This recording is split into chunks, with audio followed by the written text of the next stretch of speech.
నమస్తే, welcome to our channel. నేను సౌజన్య. బొత్స సత్యనారాయణ అలాగే విజయసాయిరెడ్డి వీళ్ళిద్దరూ కూడా వాల్తేరు క్లబ్కి సంబంధించి ఆధిపత్యం కోసం ఒకరి మీద ఒకరు కామెంట్ చేసుకుంటున్నారు అని అంశానికి సంబంధించి మనతో మాట్లాడడానికి, వారి విశ్లేషణని మనతో పంచుకోవడానికి ఈరోజు మనతో పాటు ఉన్నారు సీనియర్ పొలిటికల్ అనలిస్ట్ అర్చుమిల్లి శ్రీనివాసరావు గారు ఉన్నారు. వారితో మాట్లాడదాం. నమస్తే శ్రీనివాసరావు గారు. నమస్కారం అండి. సో విజయసాయిరెడ్డి ఒక ఇంటర్వ్యూలో కొన్ని కామెంట్స్ చేశారు వాల్తేరు క్లబ్ గురించి. సో దానికి సంబంధించి మళ్ళీ బొత్స సత్యనారాయణ కూడా కామెంట్స్ చేశారు. ఇలా ఒకరి మీద ఒకరు ఒకే పార్టీకి సంబంధించిన వాళ్ళు ఇలా ఆధిపత్యం కోసం వాల్తేరు క్లబ్కి సంబంధించి ఈ అంశాన్ని ఏ విధంగా చూడాలి అంటారు? ఇప్పుడు ఇక్కడ ఉత్తరాంధ్రకి సంబంధించి బొత్స సత్యనారాయణ గారు, ధర్మాన ప్రసాదరావు గారు సీనియర్ లీడర్లు. వాళ్ళని కాదని ఈ దొంగల మూట ఈ విజయసాయిరెడ్డిని పెట్టినారు. మొత్తం అక్కడ ఉత్తరాంధ్ర అంతా దోచుకురా బాబు, దోచి కప్పం మన ఖజానాకి తరలించేది. ఈ 5-6 ఏళ్ల నుంచి అధికారంలోకి వచ్చిన అధికారంలో ఉన్నారన్నమాట. కానీ బొత్స సత్యనారాయణ గారు కానీ, ధర్మాన ప్రసాదరావు గారు కానీ, వాళ్ళ మంత్రులే, పేరుకే మంత్రులు. వాళ్ళ పెత్తనం ఏం సాగిందండి? వాళ్ళ అవసరం ఉంది కాబట్టి, వాళ్ళు లేకపోతే అక్కడ ఇంకా మటాష్ అయిపోతారు కాబట్టి 3-4 సీట్లు ఇచ్చారు వాళ్ళ కుటుంబానికి, ఎవరికి బొత్స సత్యనారాయణ గారికి. అంతే తప్ప వాళ్ళ పెత్తనం అంతా కూడా ఈ విజయసాయిరెడ్డి చూసాడు. ఇప్పుడు రాష్ట్రాన్ని 3 భాగాలు చేసి విజయసాయిరెడ్డికి, పెద్దిరెడ్డికి, ఎస్పీ సుబ్బారెడ్డికి అప్పచెప్పాడు జగన్మోహన్ రెడ్డి. 3 భాగాలు 3 కుమ్మేటి దోపిడీ చేయండిరా బాబు పట్టరండి అని. అందులో భాగంగా విజయసాయిరెడ్డి అసలు ప్రభుత్వంలో 2019 కన్నా ముందే కృష్ణ అక్కడ వేసాడు. అక్కడ ఎందుకంటే భూములు, వైజాగ్, అక్కడ సముద్రం లోపల షిప్పుల్లో డబ్బులు దాచుకోవచ్చు, పెద్ద ప్లానింగ్. దొంగల ముఠా కదా, వీళ్ళు తండ్రిపాళ్ళని పెంచాడు కాబట్టి వీళ్ళంతా ముందుగానే జాగ్రత్తగా ఉంటారు. అంత ముందే వాళ్ళ అమ్మ నిలబెట్టింది అక్కడ. వైజాగ్ ఎంపీ అయిపోతే అధికారంలోకి వచ్చేస్తే అప్పుడే కుమ్మేద్దాం అనేసే ప్లాన్.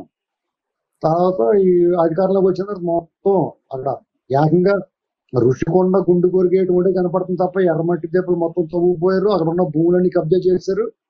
అక్కడ ఖాళీగా ఉన్నదని కూడా ఒక అడుగు నేల ఉంటే అడుగు నేల కూడా చూపిస్తారు. అదే క్రమంలో వాల్తేరు క్లబ్ అలాగా అక్కడ ఆ స్థలాల్లో, సిరిపురం జంక్షన్ లో ఉన్న స్థలాల్లో ఇవన్నీ రాజేద్దామని చూశారండి.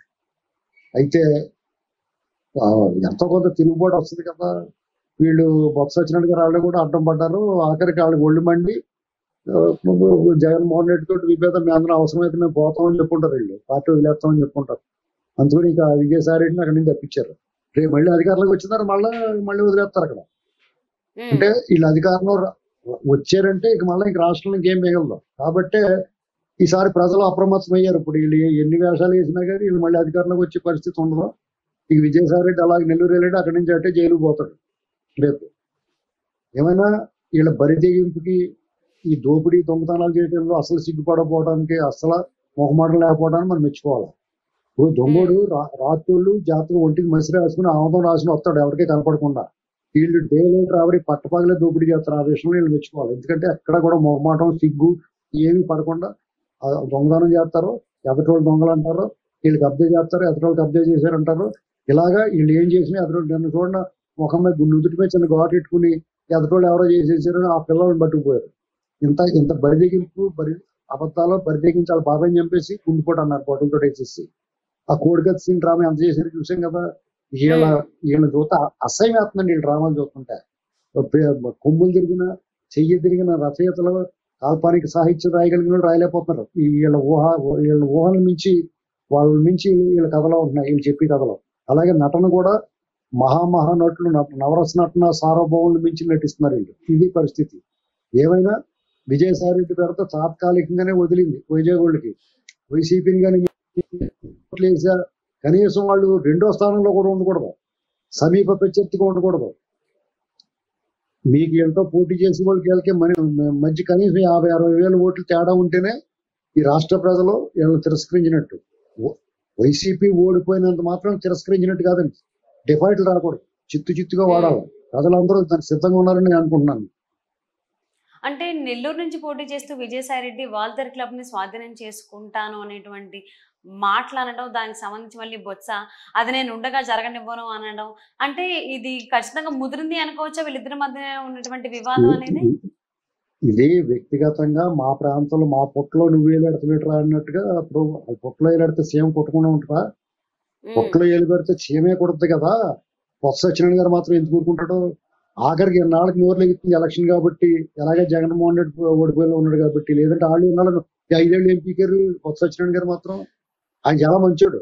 నిజంగానే నాకు బొత్స సత్యనారాయణ గారు అంటే ఇష్టం. ఎందుకంటే ఆయన ఇలాంటి వైసీపీ లాంటి దరిద్ర కొట్టి పార్టీలో ఉన్నాడు, కానీ మామూలుగా అయితే కాంగ్రెస్ పార్టీలో ఉన్నప్పుడు ఇంత దరిద్రం దుర్మార్గం లేదు. ఆయన అతను అనవసరంగా కించపరచడం, అమరావతిని శ్మశానం అనిపించారు ఆయన చేత, ఆయన బదనాం చేయడానికి. యాక్చువల్ గా ఒక రకంగా రాజకీయంగా ఉండి తెలివితేటలు ఉన్నా కానీ ఎంతో కొంత ఏళ్ల మీద నయ్యం అనుకుంటాను అతను చూస్తే. విజయసాయి ఏ రకంగానే బొత్స సత్యనారాయణ గారు అనడానికి సరిపోవడం. ఆయన ఉత్తరాంధ్రలో పెద్ద మంచి లీడర్, పెద్ద లీడర్. వీడు అక్కడి నుంచి ఆగరేసుకుంటా వస్తాడు, ఎందుకు ఊరుకుంటారు?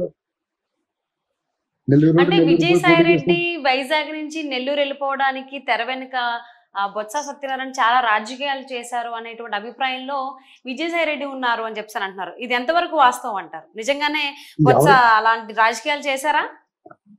ఏముండదండి, జగన్మోహన్ రెడ్డి ఎవరి మాట ఏంటండి? అక్కడ వైజాగ్ రెడ్డికి ఏం పని పాట లేదు కదా, అందగా తీసుకుపోయి అక్కడ నెల్లూరులో క్యాండిడేట్ లేడు, వేమిరెడ్డి ప్రభాకర్ రెడ్డి గారి మీద క్యాండిడేట్ లాగా ఈయన తీసుకెళ్ళి అక్కడ వాడేశారు అంతే. అంతేగాని బొత్స సత్యనారాయణ అటువంటి రాజకీయాలు ఏం చేయలేదు. ఈ రాజకీయాలు చేయడానికి అక్కడ ఏముంటదండి? ఏముందని రాజకీయం చేస్తారు? 1 man షో అక్కడ జగన్మోహన్ రెడ్డిది, అదేముండదు. అంటే ఈ వాల్తేరు క్లబ్ వల్లనే ఇంతకు ముందు గతంలో వైఎస్ విజయమ్మ కూడా ఓడిపోయారనేటువంటి అభిప్రాయంలో కూడా విజయసాయి రెడ్డి ఉన్నారని కూడా చాలా మంది అభిప్రాయపడుతున్నట్టుగా వార్తలు వినిపిస్తూ ఉన్నాయి. ఏమంటే వాల్తేరు క్లబ్ ని జగన్మోహన్ రెడ్డి దుబ్బేయాలనుకుంటే దుబ్బేయగలటండి. అక్కడ అది కాదు, వాళ్ళకి దానికన్నా పెద్ద తిమింగళాల ఇల్లు ఇంకా పెద్ద మిఠాయి తినేసి ఉంటారు, అంతే వేస్తారు. మళ్ళీ వస్తే ఎలాగేస్తారు అవన్నీ. అంటే వాల్తేరు క్లబ్ వల్ల పెద్ద ఆగిపోయింది మనం అనుకోవట్లేదు. వాల్తేరు క్లబ్ ఏమైనా పెద్ద ఇదేంటి జగన్మోహన్ రెడ్డి కొట్టేసిన దాంట్లో అది పెద్ద ఏముంది, పెద్ద విషయం కాదు. సో అంటే వాల్తేరు క్లబ్ పైన జగన్మోహన్ రెడ్డి కన్ను పడలేదు, రుషికొండ పైన పడింది అంటారా? అతను కొన్ని పడని చోట మీరు ఎదురుని వెళ్తే మీ మీద కూడా పడుతుంది అతనికి. ఏంటండి, ఎవరిని వదులుతాడు అతను? మనుషుల్ని, భూముల్ని, సంపదని, అన్ని మానవ వనరుల్ని, సహజ వనరులు అన్నిటిని కొలగొట్టేయడానికి చూస్తాడు అతను. సో మరి ఈ విజయసాయి రెడ్డి వర్సెస్ బొత్స కావచ్చు, బొత్స వర్సెస్ విజయసాయి రెడ్డి కావచ్చు, ఈ వివాదం అనేది ముదిరి పాకాడ పడేటువంటి అవకాశం ఉందా, లేకపోతే ఇక్కడతోనే సమస్య పోయేటువంటి అవకాశం ఉందా అనుకోవచ్చు అంటారు? మీరు రేపు ఎలక్షన్ తర్వాత అందరూ ఇంట్లో కూర్చుంటారు కాబట్టి పెద్ద గొడవలు ఏమి ఉండవు. ఓకే, సో అయితే ఈ బొత్స వర్సెస్ విజయసాయి రెడ్డి అనేది ఆల్మోస్ట్ ఉంటే ఎలక్షన్స్ వరకే ఉంటది అని అంటారు. సో చూద్దామండి వీళ్ళిద్దరిది. ఇంకా చెప్పండి. ఎలక్షన్ వరకు కూడా మీరే సాగదీస్తున్నారు ఊరికే. బొత్స విజయ్ వాళ్ళకి సీన్ లేదు, వాళ్ళకి సీన్ ఏముందండి? వాళ్ళకి అడ్రస్ లేకుండా పోతాడు విజయసాయి రెడ్డి. సో ఒకరి మీద ఒకరు అయితే ఫేస్ టు ఫేస్ కాకుండా వేరే వేరే చోట్ల ఒకరి మీద ఒకరు ఆరోపణలు అయితే చేసుకుంటూ ఉన్నారు ఆధిపత్యం కోసం. సో ఫర్దర్ గా ఏం చేస్తారనేది చూద్దామండి. Thank you so much Srinivas గారు.